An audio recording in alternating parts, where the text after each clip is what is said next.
Okay, welcome back, everybody, to Walking Between Worlds with Leanne McLaughlin and Diane Adams. I'm Leanne, and you And are. I'm Diane. Process of Oh, elimination. right, exactly. So we aired our first episode last week, but it was actually the second one that we recorded. So we weren't so great about making sure we did our introductions so that everybody knows who is who and what we do. Geez, I rhyme and I don't even didn't even try to today. So I'll start Such a off. comedian. I'm Leanne McLaughlin, and I'm an intuitive healer and channel. And I do therapies with dolphins. So I do in person actual therapies where I bring people into the water with dolphins to receive healings from them. And I channel messages from your ancestors, your angels, all these beautiful things. And it's a very special therapy. But for those who can't travel to come to see us here in Mexico, we offer a channeled monthly subscription for meditations. And the dolphins deliver their activations and their energy healings through me every month on the portal dates. Like this next one coming up will be 7/7, and then 8/8 is the Lion's Gate, which is the big one. So that's sort of the background of what I do. And so I offer individual healings and work individually by distance as well as when you come here. Diane, you want to talk a little bit about your work? So I'm Diane Adams, and I have to say I have done a few of Leanne's sessions with the dolphins. Absolutely incredible. And I love your meditations. I just like zone right out. Thank you. So for myself, oh boy, there's a lot, but I would say an energy healer facilitator. I do a lot of work long distance, so for different healing. So I'll work on my clients from a distance as well as I do these daily card readings. That's a kind of a new thing. I've done it all my life, but it's just more so publicly that I put it out there and I channel right. And really, I just call myself, I'm an energy facilitator. I just show up and spirit works through me and wherever I'm guided to go. Very cool. And your daily card readings have been very on point for me personally and for many others. I know you've had some really good feedback. So that's great. And Diane actually gave me a personal tarot reading.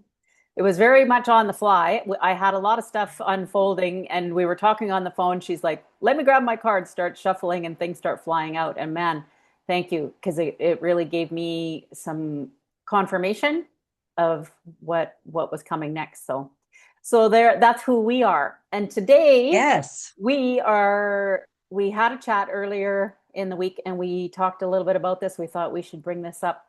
The difference between being in service and being in sacrifice when we are in the community in the world, so that you can show up um, as a mom, as a healer, as a friend, as a daughter, all of these roles that we play.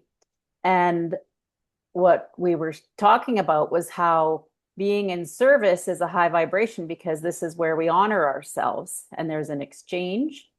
And being in sacrifice is really looking for external validation where you give everything of yourself in order to try to help or save or fix someone or something else. And that is not a good vibration to be in because we get depleted and you can't pour from an empty cup. What's your take a little further on that, Diane? Yeah, so that really is a big one. I don't know if we've been kind of programmed and conditioned to feel that we always have to give and give and not receive back. And the biggest thing about that is in the giving, you need to honor yourself to receive. And it almost can feel one-sided in that regards, but to really honor yourself and honor actually the person who is giving, you need to learn to receive. But we can get so I know when I first started my healing practice, I would give a lot and I'd almost feel guilty that I would be charging monetarily for the services I did. And then over time, I realized I was depleting myself because it's an energy in exchange. So that was a big lesson for me to realize that it's okay to accept. It doesn't have to be all about the money, but accept the exchange of energy. And in our world today, that happened to be monetarily. So life can get really unbalanced when you are so busy giving and not really realizing your worth, that it's okay to accept whatever gift that is. It doesn't have to be a monetary thing, but things get very unbalanced if we are only on one side of the thing of always giving and not in receiving of it. Yeah, and that brings me back to, so I was blessed to be able to do a dolphin therapy yesterday with this beautiful group of ladies, all of which have different healing roles in the world. And the common theme that comes up, especially with women with the dolphins, is they will come up on the breast. And the breast is a symbol of mothering and of mothering ourselves before we give to other people. And so, women specifically are famous for that. If you're a good mom, you sacrifice everything for your family. And, how many times have you heard about a new mom that hasn't showered in 3 weeks? It's like, that's ridiculous. Like Yes. you have to take care of yourself, or else you're running at 25% the whole time. And nobody wants 25% of you. If you're going to show up, you show up with all of your heart and all of what you are there to give. So that is a program that I think has been running for so long. And so we need to disconnect from that and deprogram that.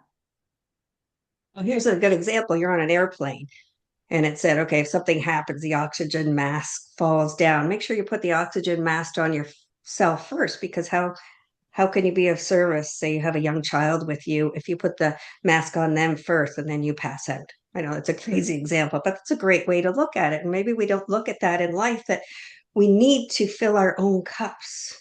It's not selfish. And for some reason, society has said, oh no, that's selfish if you look after you first. And, that's been centuries and centuries for whatever reason. So I really want to stress to the people, our viewers, basically our family, and thank you for being here with us, that fill your own cup first. And there is nothing selfish about that. That is actually honoring yourself. And when you honor yourself, then you can honor others. What do you think of that? 100%. Like self-care is not selfish. I read that somewhere. Must have been a meme that I saw, but I it love it. branded on my brain, right? Um, yeah, it's so true. And self-care can mean so many different things. Some people think it's going for a massage every week. It can simply be like sitting with a cup of cacao or your favorite tea and looking out over your garden, or just whatever it is, to take a moment that fills yourself up again, and take a moment to breathe and recenter and focus on yourself and say, you know what, you're doing great. Because we have to Other be than our that, you're own good. best cheerleader. Sorry to interrupt. Hmm. Yes, definitely. Because then we run into huge burnout. We give so much energy out to the world, especially kind of being in the healing. It's not a business, being in the healing vibe. There's a lot that we give out. And a lot of times consciously, we don't know that. And it's not just in the healing community, just in general. And at times you just get so depleted and you don't know why. So you need to spend that time. And I say cocooning. I think we talked about that last time. Cocoon and just fill that cup back up without guilt, and know to honor yourself because you deserve it. You are the most important soul in the room to yourself.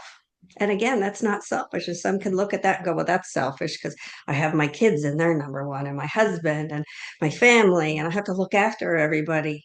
But you need to honor and look after yourself first. Yeah, absolutely. Mhm. I agree. I agree. Preaching to the choir, sister. Woo! Now, mind you, it took how many years to get here, and so Yeah. many lessons, and so much burnout and nervous breakdowns, and Oh, yeah. all the Yeah. above. Yeah. No, it's and the thing about, like, if we go back for a second to the energy healing stuff too, when I first started out doing energy healing, I felt like, you needed to help. And it's true. Like when you see someone suffering and you have the ability to help, and they want the help and need it, but maybe they can't afford to pay, well, then you can always work out some sort of a compromise. And there are times where you just step in service, and that is your gift that you give. But you need to always be aware of how often it is that you're giving that away. But then there are other times where the universe blesses you double, and so that allows you energetically to be able to have that balance and to give as well. And balance is the key in life. We need balance. We need balance of all things. So, when I said initially about not only giving, but receiving. So, that would be a little project for our listeners, if you're not there already, practice receiving. And boy, if somebody gives me something, it took a long time. So say you gifted me something and I'm like, oh no, no, but I need to look for something because I got to give it back to you. So what I've done is I've actually dishonored you because there's so much joy and you gifted me that beautiful session for my birthday. That brought you so much joy. So had I looked around and said, "Oh my God, here's the pen. Here's a pen for you," that would have taken the joy from you. Yeah. So I am honoring you when you give to me. So I'm going to put it out to our listeners. Try it because I bet a lot of times as soon as somebody gives, oh no, you can't. No, you shouldn't. No, Yeah. stop there in silence. Take a deep breath and just say thank you and honor the giver. Well, and to even because when we can't receive, that says that we don't think we're worthy to receive, right? So if you can't accept something, even as simple as a compliment, Diane, like how many times has somebody said, "Oh, do I ever love that shirt you're wearing? Oh, thanks, it was $5 at the secondhand store." Like instead of just saying thank you so much, that's and accepting the compliment and being proud and feeling good in what you're wearing. Like that's one example, but people always have to like minimize things and or like, oh, this old thing, or something like that. And it's like, just say thank you and receive that beautiful energy that they're putting towards you. Yes, that's a great, great point because that happens so often. And is that a programming thing from a child? Probably, Yeah. programming on so many different levels. But Or yes, just thank you. Or yeah. they see something nice that you have, and maybe you worked your whole life to get it, and they say, "Oh, I really like, let's just say, I really like your car." Oh yeah, but I did this, I did this. Oh no, I did this. It's almost like I'm not worthy to have had something nice. Yeah, to And justify it or doesn't even something like that. yeah. Or I Mhm. like your smile. Well, no, yeah. You don't have to justify that. No. Oh gosh. Okay, the time goes quickly. We're trying to keep these down to 10, 15 minutes because we want everybody to just stay engaged, and so thank you again, my friend, for getting together. It feels like you're in the same room as me, even though we're countries apart. I know it's the energy. And thank you. And I honor you. And I love you so much. Give you a big kiss Back to and a everybody. hug. Yes. Hug and a kiss to everybody. Thank you for joining us and stay tuned. We're going to drip out some more little reels and see where everything goes. If you have any requests for topics, please bring them up. Send a private message, whatever. We're doing this differently than most of the social media ways. We're doing it. We're We putting a are a little Leanne and different. Diane exactly putting our stamp on it. So, okay, That's thanks right. for joining us, everybody. Right. Okay, Bye. bye, guys.